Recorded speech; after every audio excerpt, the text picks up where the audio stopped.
열왕기하 5장 1절부터 7절까지 말씀으로 소녀의 믿음 대 왕의 절망, 이 제목으로 오늘 하나님 말씀을 함께 나눕니다.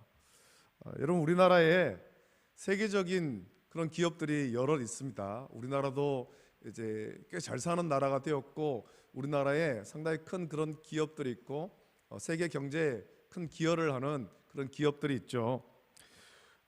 그 중에서 우리나라 모든 취업 준비생이 입사하기를 원하는 기업이 있는데 삼성전자라는 기업이 있습니다. 해마다 취업할 때가 되면 우리나라 좋은 대학교를 졸업한 취업 준비생이 삼성전자를 비롯한 대기업에 취업하려고 이렇게 지원합니다. 하지만 원한다고 모든 사람이 그런 대기업에 취업하지는 못합니다. 정해진 인원이 있고 또 기준이 있기 때문에 모든 사람이 지원하기만 한다고 다 합격하는 건 아니죠. 여러분 한번 생각해 보셨습니까? 어떤 사람이 그런 대기업에 취업할까요? 여러분 생각에 삼성전자와 같은 대기업에는 과연 어떤 사람이 취업할 수 있을까 하는 겁니다. 대부분 사람은 우리나라 어떤 인류 대학교에서 공부한 사람이 취업할 것으로 생각합니다. 어릴 때부터 머리가 명석하고 그래서 우리나라 좋은 대학교에 가서 열심히 공부한 그런 사람들이 취업하지 않을까라고 생각합니다. 하지만 실제 대기업, 특히 이 삼성전자에 취업한 사람 보면 우리나라에서 흔히 스카이라고 불리죠. 서울대, 연세대, 고려대, 그 영문 이니셜의 첫 글자를 따서 스카이라고 부릅니다. 그만큼 또 하늘에 있는 높은 학교, 들어가기 힘든 학교, 그런 별명으로 불리는 학교들인데, 그런 학교를 졸업한 우리나라 최고 엘리트만 그런 어떤 대기업에 입사하는 건 아니에요. 대학교 순위로 보면 서울대, 연세대, 고려대보다 훨씬 아래 순위에 있는 대학교에서 공부한 사람도 그런 대기업에 취업하기도 하고, 심지어 지방에 있는 대학교에서 공부한 사람들도 대기업에 취업하는 사람들이 상당히 많이 있습니다.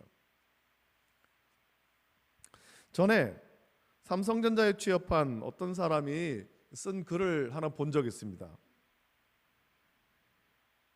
그 글을 보니까 지금 취업이 너무 어려운 시대여서 서울대, 연세대, 고려대를 졸업한 사람조차도 공무원 시험, 특히 9급 공무원 시험에 응시한다라는 거죠.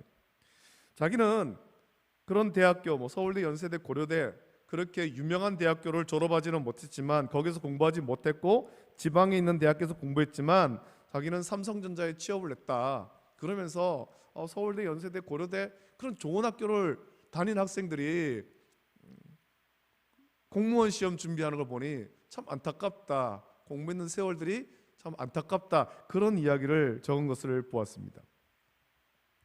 그 사람이 쓴 글의 핵심은 이렇죠. 지금 세상은 학벌 좋은 사람을 원하는 것이 아니라 창의적인 사람을 원한다는 겁니다. 그래서 좋은 학교에서 공부하려고 열심히 공부했지만 창의력을 키우지 못한 사람, 창의력이 없는 사람은 서울대, 연세대, 고려대학교를 졸업해도 기업에 취업이 안 되니까 공무원 시험밖에는 칠 것이 없다라는 겁니다. 반면에 지방에 있는 대학교를 졸업해도 남보다 뛰어난 창의력이 있으면 기업에서는 그 사람의 창의력을 보고 그 사람의 가능성을 보고 그 사람들을 채용한다는 겁니다. 여러분, 지금 시대는 창의력의 시대입니다. 다른 사람하고 똑같이 생각하고 행동해서는 다른 사람보다 앞설 수 없습니다. 모든 일에 창의적으로 생각하고 행동해야 되죠. 처음에는 그런 모습이 불편할 수도 있지만 결국 창의적인 생각, 남보다 앞선 생각하는 사람이 세상을 변화시키는 거예요. 이게 좀 좋게 말해서 창의적인 생각이라고 말하지, 이 창의적인 생각 가진 사람, 우리는 이 정형화된 세상 속에서 이들을 쉽게 받아들이지 못합니다.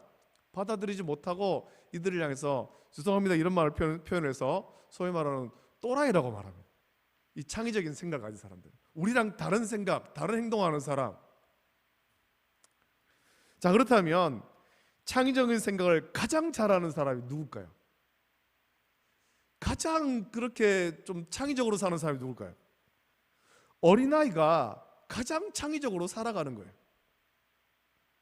나이가 들면서 저와 여러분은 점점 이 창의적인 생각을 하지 못하게 되죠. 이유는 우리가 점점 살아가면서 이 정형화된 세상 속에 익숙해지는 거예요. 평생 배운 것이 있고 평생 자기가 보고 배운 것이 전부라고 생각합니다. 그래서 우리는 살아가면서 생각의 틀을 깨뜨리지 못하는 겁니다. 내가 일평생 살아온 생각의 틀, 사고의 틀, 이거를 깨뜨리지 못하고 좀 뭔가 새로운 거를 하게 되면 굉장히 불편하게 느끼게 되죠. 그래서 우리가 나이가 들면 참 고리타분하다라는 말을 많이 듣고 꼰대라는 말을 듣는 것입니다. 생각이 창의적이지 못하고 새로운 것을 받아들이지 못하고 불편하게 여기는 사람이 고리타분한 사람이고 꼰대가 되는 거예요. 여러분, 예전 성도는 교회에서 찬양할 때, 오늘도 우리 성도님들이 찬양할 때, 찬송 부를 때 손뼉 치면서 그렇게 찬송을 했는데, 예전 성도는 교회에서 찬양할 때 전자악기와 드럼을 연주하여 찬양하는 것을 받아들이지 못했습니다. 옛날에는 그렇게 생각했죠. 찬양단이 율동하며 찬양하는 것도 받아들이지 못했습니다. 아니, 어떻게 하나님을 예배하는데 세속적인 악기를 연주하고 경박하게 춤을 추면서 그렇게 예배할 수 있는가? 못 받아들인 거죠. 지금도 그렇게 생각하는 사람 있습니까?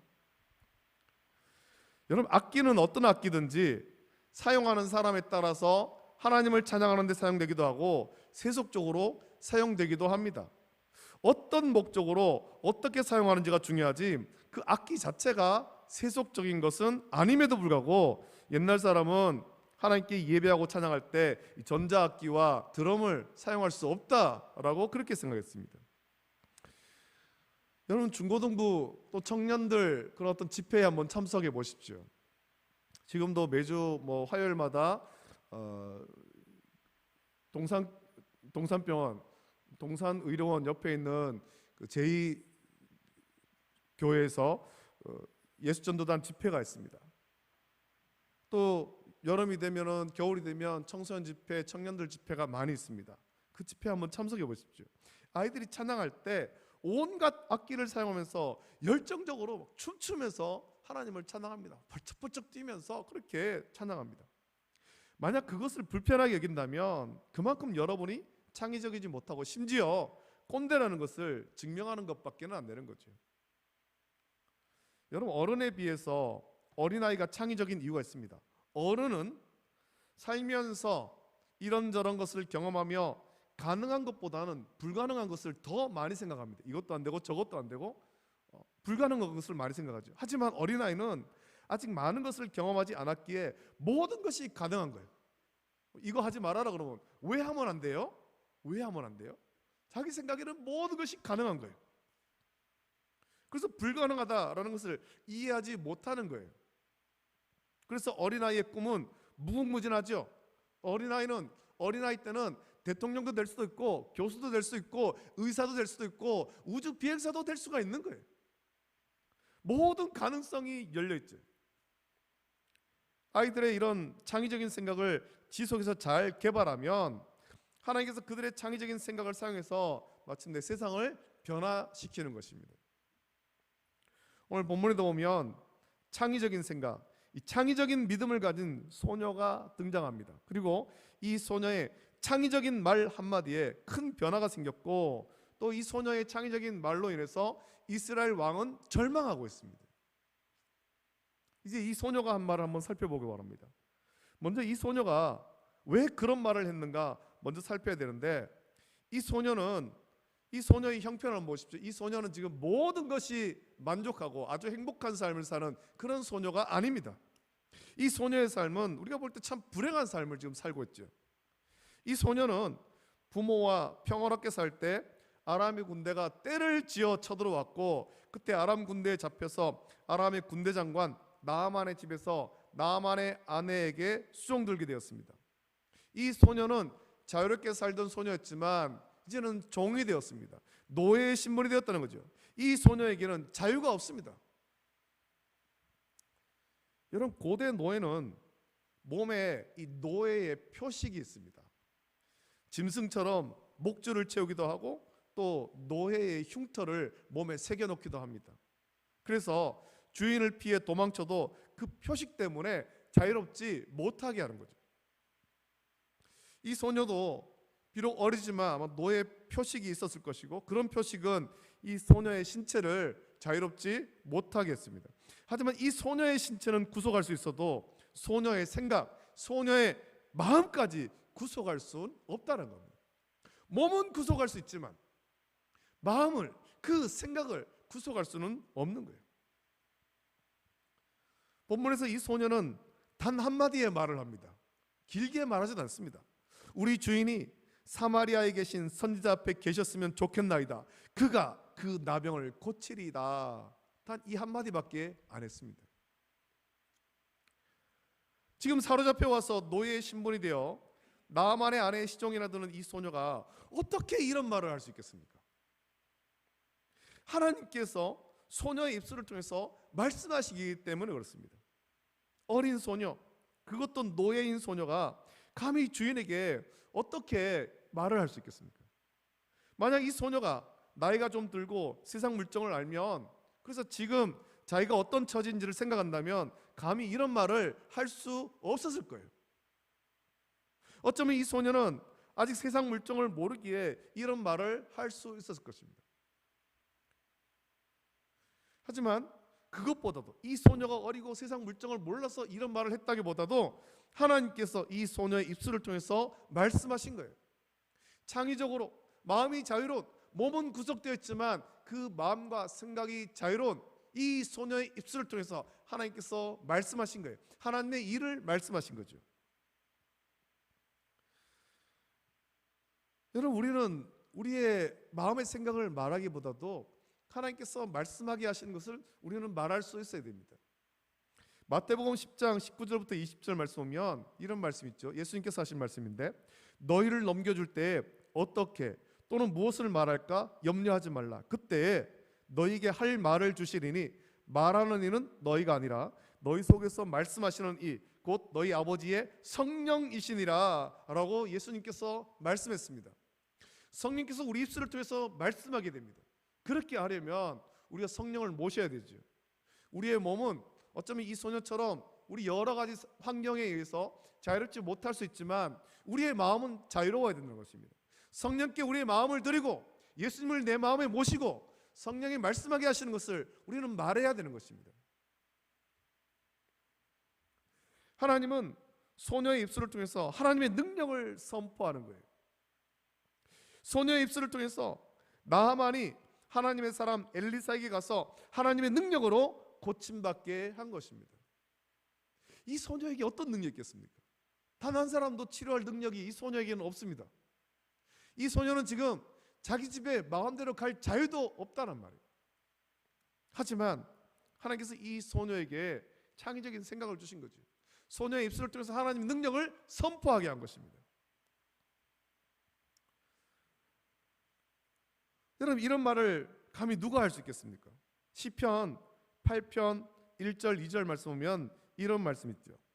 여호와 우리 주여, 주의 이름이 온 땅에 어찌 그리 아름다운지요. 주의 영광이 하늘을 덮었나이다.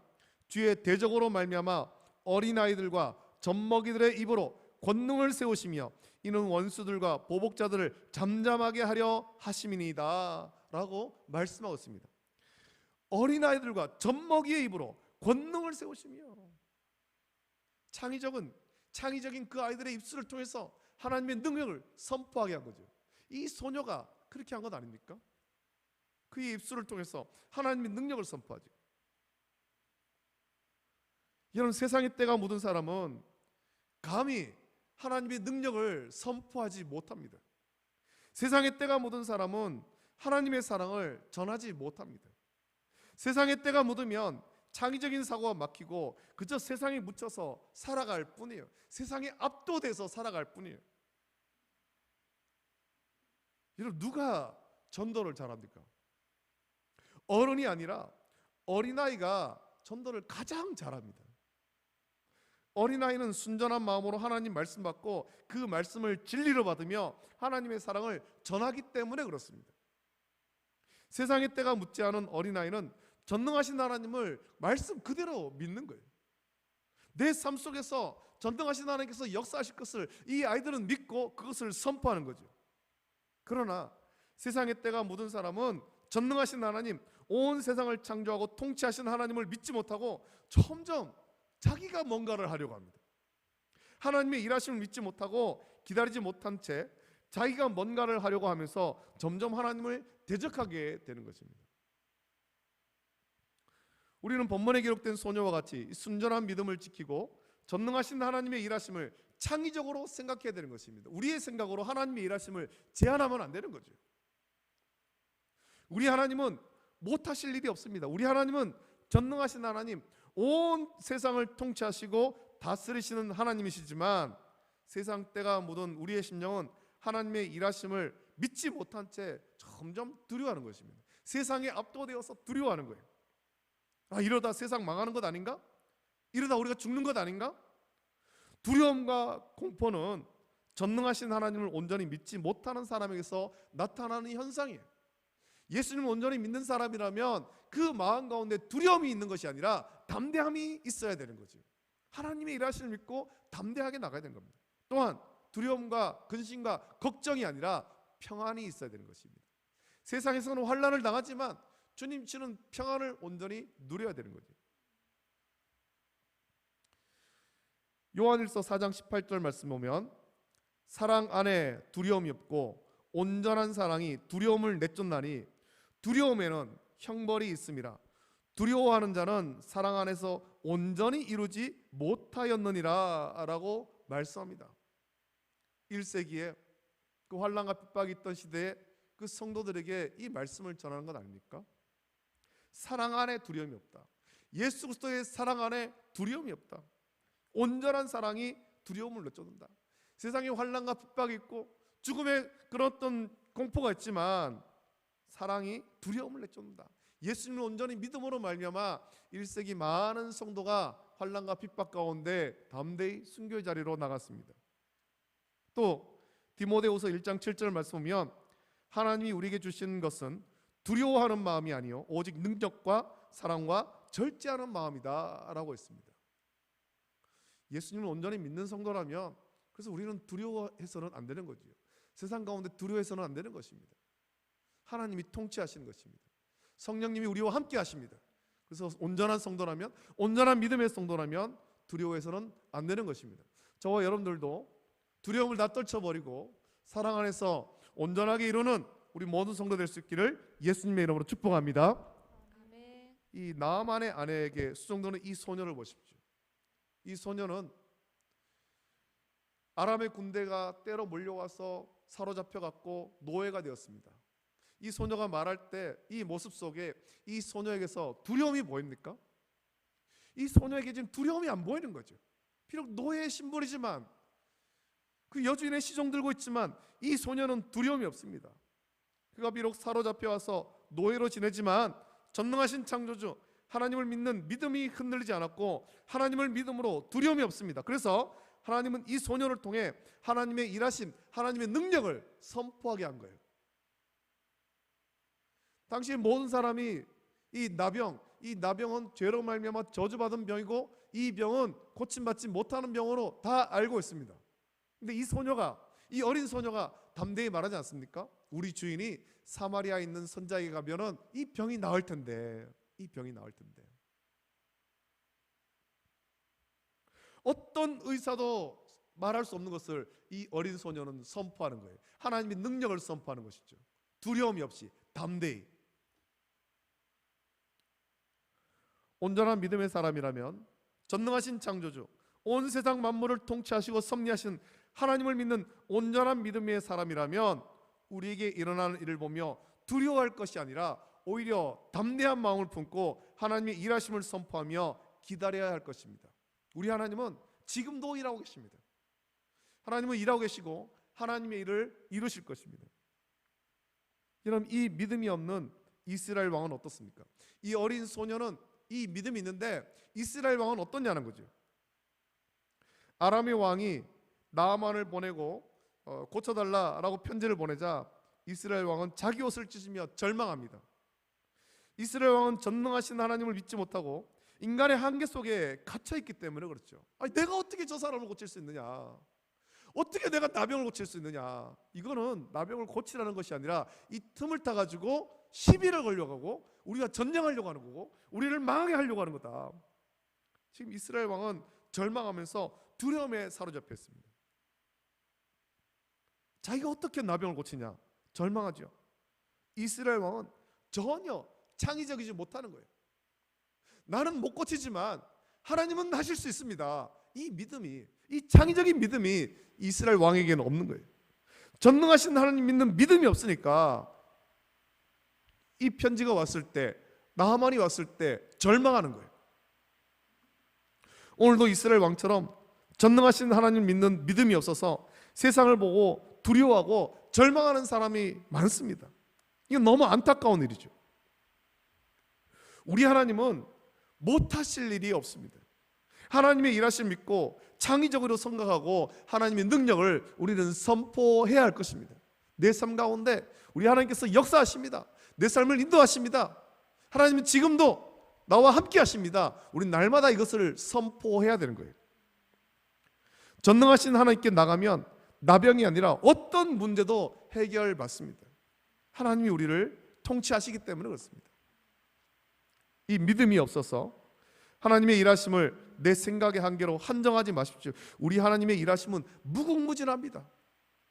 우리의 상상을 뛰어넘습니다. 하나님의 일하심을 창의적으로 믿고 순종하고 기다리십시오. 여러분, 인간의 끝은 하나님의 시작이라는 말이 있습니다. 우리는 우리의 한계 때문에 절망합니다만 우리 하나님은 우리의 한계를 뛰어넘어서 전능하신 하나님이십니다. 여러분의 삶에 어려움이 있습니까? 사업에 어려움이 있습니까? 자녀로 인해서 어려워하는 성도가 있습니까? 전능하신 창조주 하나님을 믿고 기도해 보십시오. 하나님은 까마귀를 통해서 떡과 고기를 엘리야에게 보내셨습니다. 광야에서 만나와 메추라기를 주셨고 반석에서 그 메마르고 건조한 그 광야에서 반석에서 샘물이 나게 하셨으며 죽은 나사로도 살려주셨습니다. 우리 하나님에게는 못하실 일이 없습니다. 우리의 한계로 절망하지 말고 전능하신 하나님의 일하심을 믿으십시오. 하나님은 우리가 상상하지도 못할 놀라운 방법, 이 창의적인 방법으로 우리를 위해서 지금도 일하고 계시는 거예요. 전능하신 하나님 믿으며 어떤 어려움에도 절망하지 말고 우리 안에 역사하시는 성령님을 따라서 하나님의 일하심을 창의적으로 선포하고 순종하는 믿음의 성도가 되기를 예수님의 이름으로 축복합니다. 아멘. 기도하겠습니다. 하나님 아버지, 사랑과 은혜를 감사합니다. 오늘도 이 시간에 주의 전으로 인도하시고 하나님 말씀 받게 하심을 감사합니다. 오늘 이 귀한 말씀을 통해서 이 어린 소녀의 입술을 통해서 하나님의 능력을 선포하는 것을 우리가 듣게 하심을 감사합니다. 아버지 하나님, 우리도 하나님을 믿는다, 예수 그리스도를 나의 구주로 믿는다라고 하지만 우리의 사고가, 우리의 삶이 전능하신 하나님을 온전히 믿지 못하고 창의적으로 생각하지 못한 채 삶의 한계 속에 갇혀 있지 않습니까? 전능하신 하나님께서 모든 일을 하심을, 우리를 통치하시고 모든 것을 이루심을 믿고 기다리지 못한 채 불가능한 것을 생각하고 두려움에 절망을 하고 있지 않습니까? 아버지 하나님, 우리에게 다시 한번 이 창의적인 믿음을 허락하여 주시옵소서. 이 어린 소녀와 같이 삶의 환경 가운데 절망하는 것이 아니라 전능하신 하나님, 나와 함께 하신 하나님, 구원하신 하나님, 그 하나님을 온전히 믿으며 하나님의 능력을 우리 입술을 통해서 날마다 선포할 수 있도록 은혜를 베풀어 주시옵소서. 그 믿음으로 살아감으로 말미암아 우리 삶의 모든 문제가 주 안에서 해결함 받고 아버지 날마다 기쁨이 충만한 삶을 살 수 있도록 복 내려 주시옵소서. 거룩하신 예수님의 이름으로 감사드리며 기도합니다. 아멘.